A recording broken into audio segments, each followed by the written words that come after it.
Good morning बच्चों। आज जो हमारा टॉपिक है वो है इक्विपोटेंशियल सरफेसेस। ठीक है, ये जो इक्विपोटेंशियल सरफेस है, देखो यहाँ पर इक्यू इक्यू इक्यू मतलब इक्वल, पोटेंशियल सरफेस, जिन सरफेसेस के हर पॉइंट पर जो इलेक्ट्रिक पोटेंशियल होता है वो इक्वल होता है, मतलब सेम होता है हर जगह। तो उन सरफेसेस को क्या बोलते हैं बेटा? हम इक्विपोटेंशियल सरफेसेस। क्लियर हो गया? The surfaces at every point of which electric potential is same, तो उनको क्या बोलते हैं? Equipotential surfaces. ये इसके नाम से ही क्लियर हो जाता है। इक्विपोटेंशियल मतलब इक्वल पोटेंशियल होगा सरफेसेस के ऊपर, तो उन पोटेंशियल को बोलते हैं हम, उन सरफेसेस को बोलते हैं इक्विपोटेंशियल सरफेसेस।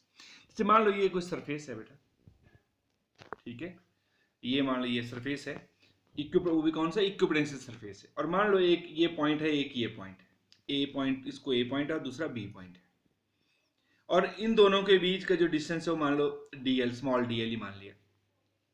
अब मान लो हमने इस किसी चार्ज को, क्यू चार्ज को ए से बी तक ले जाना है, ठीक है, तो कितना वर्क करना पड़ेगा?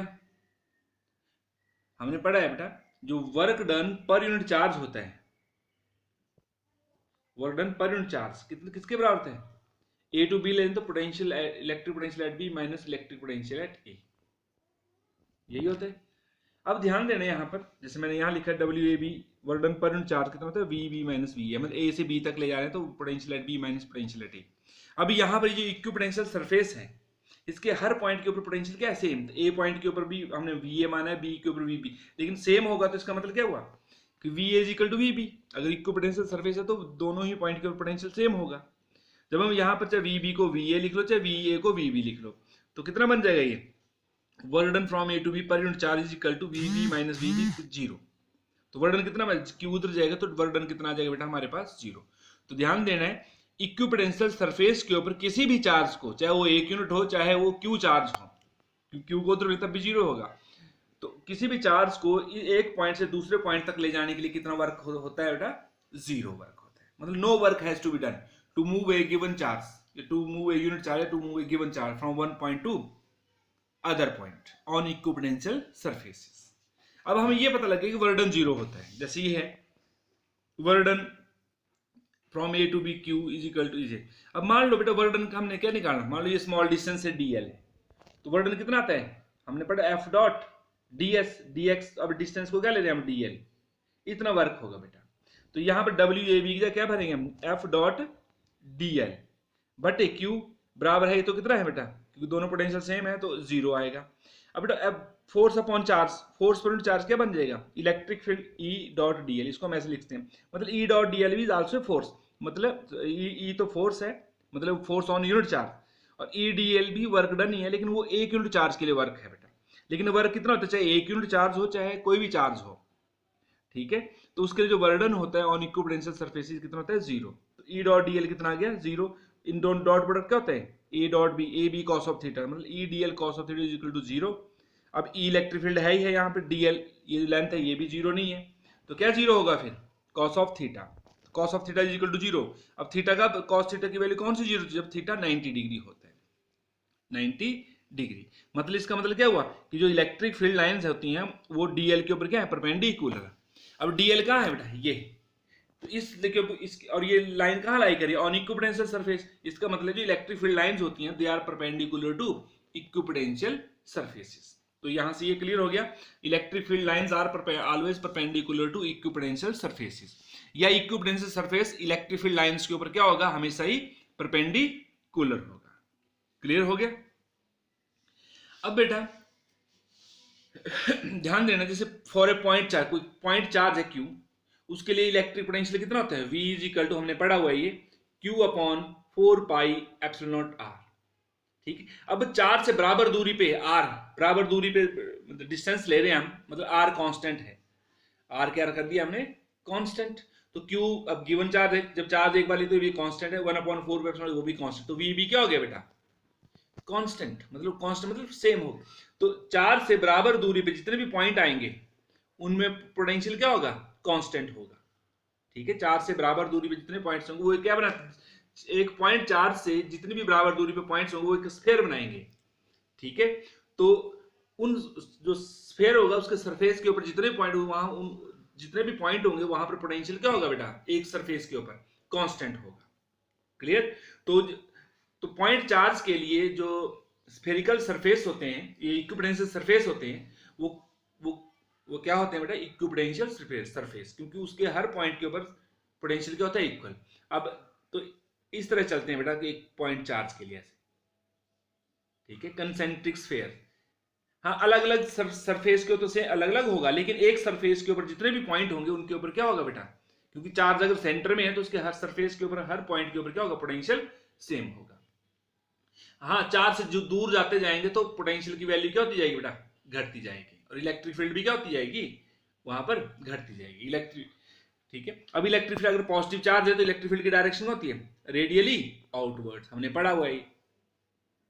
ठीक है, इस तरह से तो रेडियली आउटवर्ड्स रेडियस की तरफ को होती है ये, तो रेडियस हमेशा जो सरफेस होता है उसके ऊपर क्या होता है बेटा, परपेंडिकुलर होता है। जैसे ये रेडियस तो इस पॉइंट के ऊपर परपेंडिकुलर होगा, इस सरफेस के ऊपर इस पॉइंट के ऊपर परपेंडिकुलर होगा। कहीं पर भी हम रेडियस प्लॉट करते हैं तो वो हमेशा ही सरफेस के पॉइंट के ऊपर क्या होता है बेटा, परपेंडिकुलर होता है। तो एक पॉइंट चार्ज के लिए जो इक्विपोटेंशियल सरफेसेस होते हैं, they are concentric spherical surfaces centred at the charge, जिनका सेंटर कहां होगा, चार्ज के ऊपर होगा। क्लियर। तो ये था बेटा, अगर मान लो यूनिफॉर्म इलेक्ट्रिक फील्ड है, यूनिफॉर्म आपको पता है एक इस तरह से, मान लो ये इस प्लेन में लाई कर रही, ठीक है, पैरेलल एंड इक्विडिस्टेंट लाइंस, ये मान लो इक्विडिस्टेंट लाइन है और पैरेलल है। अब इनके ऊपर मान लो ये एक्स की तरफ को, तो जो प्लेन बनेगा बेटा परपेंडिकुलर, तो इन लाइंस के ऊपर जो प्लेन, कोई भी प्लेन परपेंडिकुलर होगा, जैसे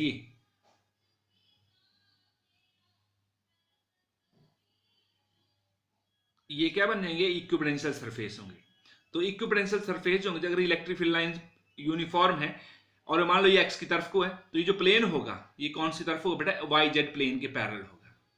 ठीक है, लेकिन इलेक्ट्रिक फील्ड लाइंस के ऊपर क्या होगा, ये प्लेन परपेंडिकुलर ही होगा हमेशा ही।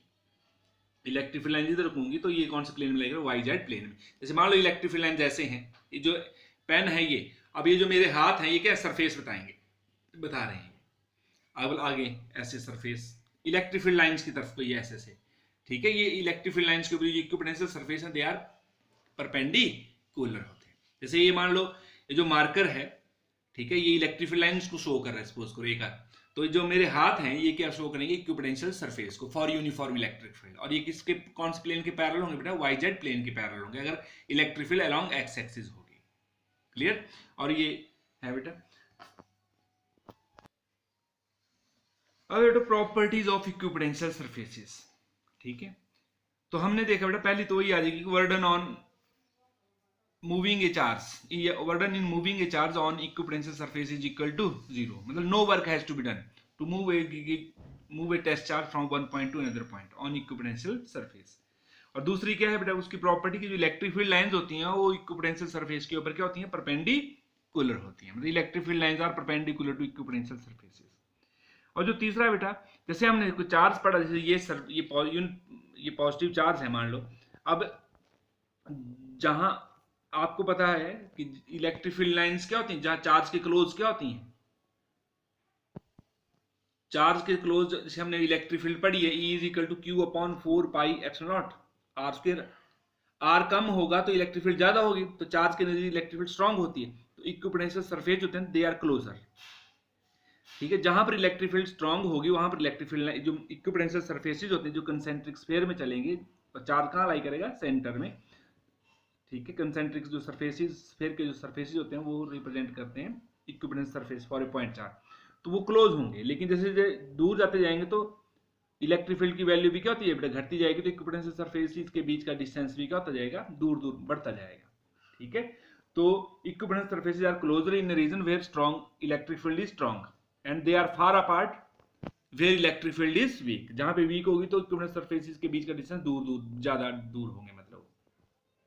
और साथ में बेटा कि दो इक्विपोटेंशियल सरफेसेस कभी भी आपस में क्रॉस नहीं करते हैं, no equipotential surface cross each other. Question ये भी आ सकता है बेटा कि can two equipotential surfaces cross each other, no. ठीक है, no two equipotential surfaces can not cross each other. क्यों नहीं क्रॉस कर सकते हैं, हमने एक पीछे एक इलेक्ट्रिक फील्ड लाइन में बताया आपको कि दो इलेक्ट्रिक फील्ड लाइंस कभी भी आपस में क्रॉस नहीं कर सकती हैं, क्योंकि if they cross each other then at the point of intersection we can draw two tangent means two direction of electric field at a point which is not possible. Clear हो गया? तो बिल्कुल same reason, क्योंकि बेटा अगर दो equipotential surfaces cross करते हैं तो हमें पता है electric field lines equipotential surfaces के ऊपर क्या है, परपेंडिकुलर है। ठीक है, जब दो इक्विपोटेंशियल सरफेस क्रॉस करेंगे तो इनके ऊपर जो इलेक्ट्रिक फील्ड लाइंस परपेंडिकुलर वो भी क्या करेंगी, क्रॉस करेंगी। और same reason at the point of intersection we can draw two tangent mean two direction of electric field at a point which is not possible. समझ गए कैसे लिखोगे आप इसको? Two equipotential surfaces can not cross each other because electric field lines are perpendicular to equipotential surfaces. If two equipotential surfaces cross each other, then at the point of intersection we can draw two tangent. It means two direction of electric field at a point, which is not possible. Clear हो गया? तो ये थी बेटा properties of equipotential surfaces.